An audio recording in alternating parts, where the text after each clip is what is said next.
Good morning. So, busy morning here with some sessions prior to starting the year as we mean to go on before the year's ended. So this is part 2 of 3, where we're going through some popular diets that you might be looking to do. And remember, I'm going to remind you, the best diet in the world is the one that you can do. Because actually, when you think about it, why do most diets fail? Because we can't stick to them.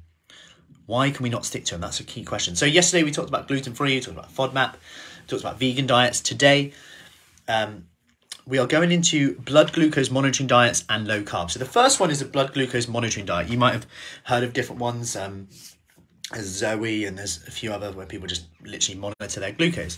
Now, it's like a self-fulfilling prophecy, basically. In the almost what we do is we create like a low carb diet from doing this, because when you start monitoring your glucose response to foods, by default, what we often start doing is going, okay, I've taken my blood sugar level's gone up, I should avoid that food, potentially. So we start to create a list. But what we fail to recognize sometimes is all the other variables. How did you sleep? What was the quantity of food that you ate?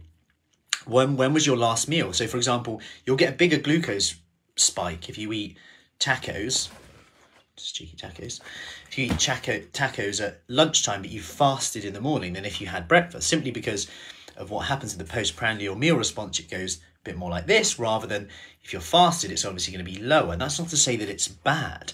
It's just the way it works. So sometimes we're reading the wrong things from this. And the problem with this is when people are quite more aware of it, we start to maybe put too much trust in the measures. I personally, from what the science shows at the moment, all the research out there, there's a real lack of efficacy from there.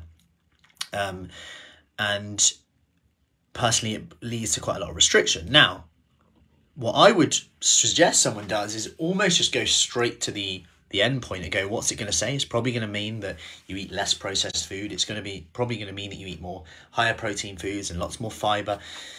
By default, you probably knew that anyway. And that's my kind of response to that. Then we go into more the low carb diet. Now, you might think I'm going to sit here and go that, oh, yeah, low carbs, just a fad and stuff like that. There's actually a lot of benefits to low carb. We know that it gets glucose down relatively quickly in terms of blood glucose, without being quite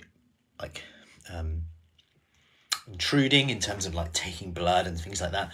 It will take your glucose levels down simply because there's less glucose coming in, less carbohydrates coming in. It's quite easy to follow, and it can often help with hunger. So people can often, because they almost by default increase their protein intake, people's hunger levels reduce. So technically it's easier to stick to. However, from a flexibility point of view, you could argue it's harder to stick to, because someone's like, I am low carb all the time, and they're eating out, they may struggle to stick to it. So we've got to be a bit wary there. And I think that's where having that flexibility in creating your diet is so key. Having a framework, but not being afraid to deviate from that. So you might go, I'm predominantly low carb, but like me, I'm predominantly low carb. In the evening, I have a bit more flexibility to the family. Whatever they're having, let's just have that. Whether it's tacos, I do love tacos. Whether it's tacos or whatever, that gives me a little bit more flexibility to have that then. But in the day, I have a lot less. Other benefits in terms of low carb, like I talked about yesterday, in terms of FODMAPs, IBS, it may help with that. Also, you're not really at risk of being deficient in much, really. In low carb, if you look at the definition, I'm going to talk about keto more tomorrow, but low carb is anywhere like lower than 30, like around 30% carbohydrates, maybe 20 to 30%. So it's not massively low. There's still some carbohydrates there. You're not restricting your vegetables or your fiber, really. So like I said, I think there's no real drawback to following a low carb framework, but having that flexibility to know that if you want to have some bread, if you want to have a bit of carbohydrates in there, you can still have them. That's still structured as low carb. I think sometimes, I read a blog this morning about how 84% of people set New Year's resolutions, but then go back to doing what they were doing. And I think it's a good reminder there that actually you can set and follow a low carb diet, but it doesn't mean you have to be low carb or zero carb. It's like that still does include some carbohydrates. If you want to have bread, you can still have bread.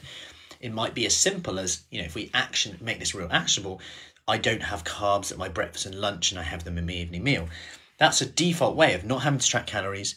You lower your carbohydrate intake by default, you're probably going to lower your calories by default, you increase your protein by default, and that's going to have a positive effect in terms of creating a calorie deficit, your hunger levels. But if time comes, you're eating out or whatever at lunchtime, you can switch that around and have that flexibility, and that's a key thing to remember. And as always, it's about creating your diet, something that we're going to be doing in our free 5-day kickstart, which starts on Monday, the 9th of January. If you're in on that, I'll put the link in the comments. And that is a wrap for today. So tomorrow we're going to be going over, so it's going to be a little bit of a longer episode, if you can call it that. We're going to be covering like all of the rest of the diets, from fruitarian to carnivore to paleo to clean eating to keto in a bit more detail. So to gut health diet as well. So I will see you tomorrow. If you're coming on a free 5-day kickstart, I'll see you then as well. Enjoy your Friday, and I'll see you soon.